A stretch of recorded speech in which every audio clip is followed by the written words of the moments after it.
Yan mga kapatid, muli ang inyong lingkod, Agaton Alfonso, aka Smatak Inatak, ang manggagamot sa kasalukuyan. Nandito po tayo ngayon. Yan, sa ating test firing, airgun, shotgun ang gamit natin ngayon para mag-testing. Pero syempre, dito tayo sa may safe para hindi tayo makagambala ng kung ano-ano kasi wala tayo sa firing ngayon. Airgun, shotgun gagamitin natin. Pero bago yon, kita nyo naman yung flood control. Kita nyo, nasa ilog tayo. Para safe. Sa safe tayo, gagawa tayo ng mga eksena. Mga kapatid, sa mga naniniwala po sa agimat, sa mga naniniwala po sa kontra kulang barang, yan, pagpapatunay lamang po ang gagawin natin. Bakit natin ginagawa sa airgun po ito? Ulitin ko sa mga hindi po nakakaalam o sa mga nakakaalam po. Bakit po natin ginagawa sa airgun? Kasi ang airgun po, doon po natin malalaman kung mabisa po talaga yung anting-anting na hawak ng isang tao. Kasi pag dipulbura, kayang kontrahin ng orasyon.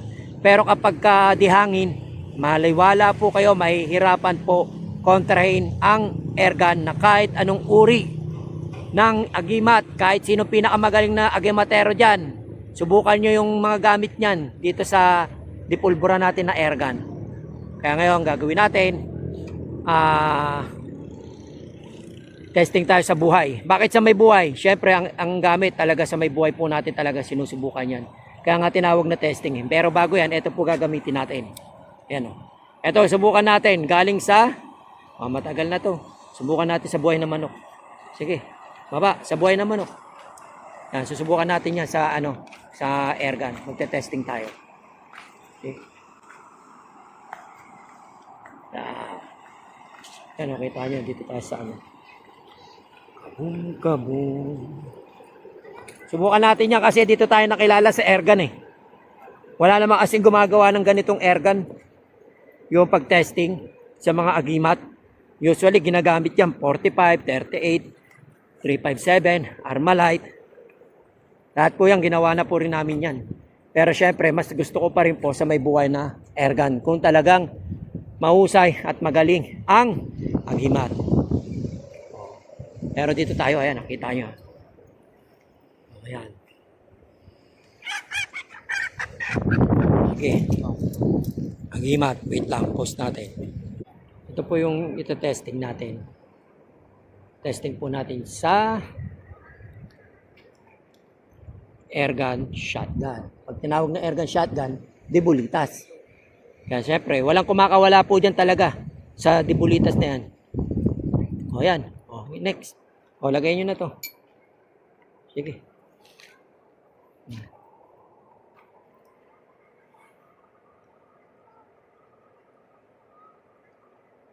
Naulan pa o. Wala ka ba dinalang tali?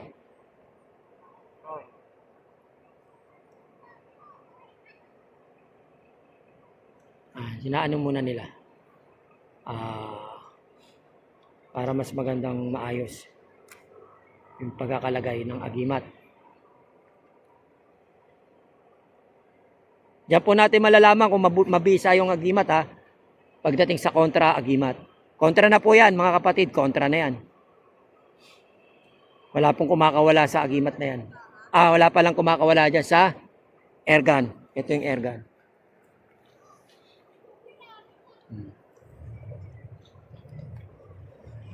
Shotgun.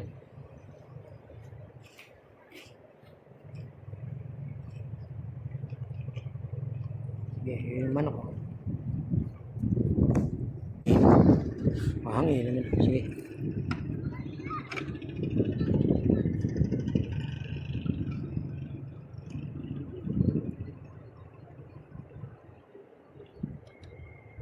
Sige, taga.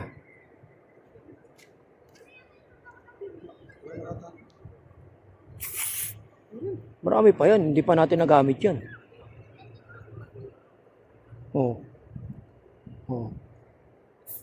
Tumutunog pa nga eh.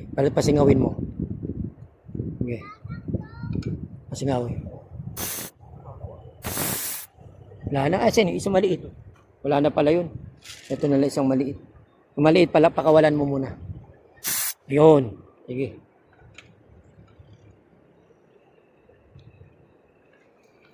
Ito pala yung isang maliit na ano. Okay. Takas. Sige. Okay. Ulita, sawa ka mo, no? Diyan po tayo magsusubok ha. Subukan po natin yung ano, yung... Yeah. Baba mo, baba mo. Huwag mong ano. Detalyado na po lahat yan. Paki-double, paki-double. Okay.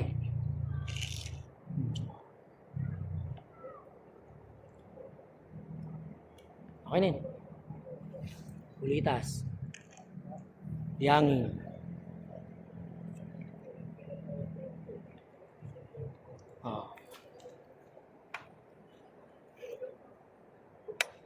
Pag namatay yung manok, good luck.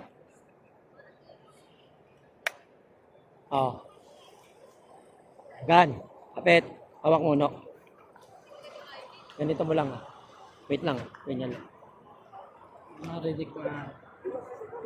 Tatapat mo siya. Tapat mo nga.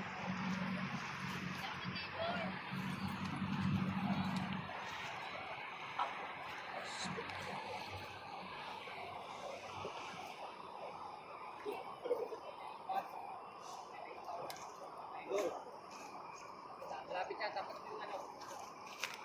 Okay. 5, 4, 3, 2.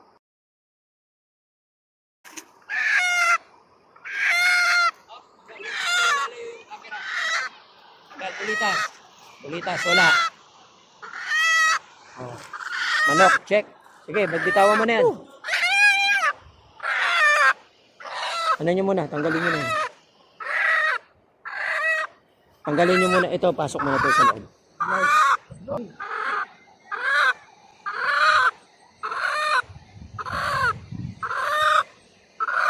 Yan, buhay yan. Buhay yung ano. Kasi yung agimat. Yun. Lagay mo. Tanggalin mo ngayon yung ano. Ito, tanggalin mo ngayon yan. Sige.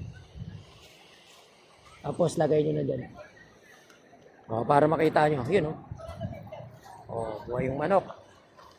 Kaya mga kapatid, kitang-kita nyo yung agimat sa buhay ng manok. Mga kapatid, pagpapatunay ng agimat sa larangan ng espiritual.